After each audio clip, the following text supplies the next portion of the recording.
రేపు దేశవ్యాప్త ఆందోళనలకు పిలుపునిచ్చింది కాంగ్రెస్ పార్టీ. నేషనల్ హెరాల్డ్ కేసులో సోనియా గాంధీ, రాహుల్ గాంధీపై ఛార్జ్షీట్ దాఖలు చేయడంపై నిరసన వ్యక్తం చేయనుంది. దేశవ్యాప్తంగా ఈడీ ఆఫీసుల ముందు ధర్నాకు పిలుపునిచ్చింది.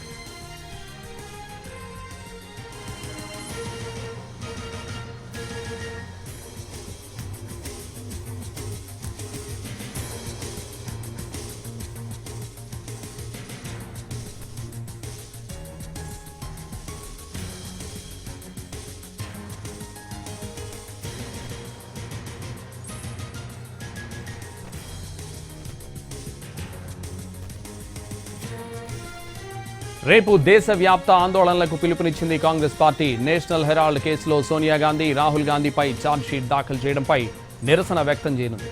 దేశవ్యాప్తంగా ఈడీ ఆఫీసుల ముందు ధర్నాకు పిలుపునిచ్చింది.